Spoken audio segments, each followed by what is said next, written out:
বন্ধুরা, নিরামিষ দিনের একটা দারুণ রেসিপি নিয়ে এসেছি থোড়ের। যদি ভালো লাগে চ্যানেলটি কিন্তু অবশ্যই সাবস্ক্রাইব করবেন। আমি আজকে করেছি থোড়ের ডালনা। তার জন্য একদম আলু ভাজার মতো করে থোড়গুলো কেটে নুন হলুদ দিয়ে 10 মিনিটের মতো রেখে দিয়েছি ভিজিয়ে। তারপরে হালকা করে সিদ্ধ করে নিয়েছি।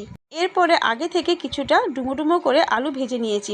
আলু ভাজার পরে ওই একই তেলে সাদা জিরে ফোড়ন, শুকনো লঙ্কা, আদা বাটা দিয়ে একটু নাড়াচাড়া করে আগে থেকে যে হালকা করে সিদ্ধ রেখেছিলাম সেই থোড়টা দিয়ে স্বাদ অনুযায়ী নুন, হাফ চামচ হলুদ গুঁড়ো, হাফ চামচ জিরের গুঁড়ো আর আগে থেকে ভেজে রাখা আলুটা দিয়ে তার সাথে কিছুটা টমেটো কুচি আর লঙ্কা কুচি দিয়ে আমি 10 মিনিটের মতো ঢেকে নিয়েছি।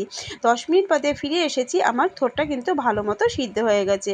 এরপরে আগে থেকে আমি ভেজে রেখেছিলাম বড়িটা দিয়ে একটু নাড়াচাড়া করে দিয়ে দিয়েছি প্রায় 3 চামচের মতো পোস্ত বাটা দিয়ে আমি একটু নাড়াচাড়া করে নিয়েছি। 5 মিনিটের মতো রান্না করে নেওয়ার পরে তার মধ্যে নামানোর আগে 1 চামচ ঘি দিয়ে আমি থোড়টাকে একটা প্লেটের মধ্যে নামিয়ে নিয়েছি। নিরামিষ দিনে বন্ধুরা যেরকম একটা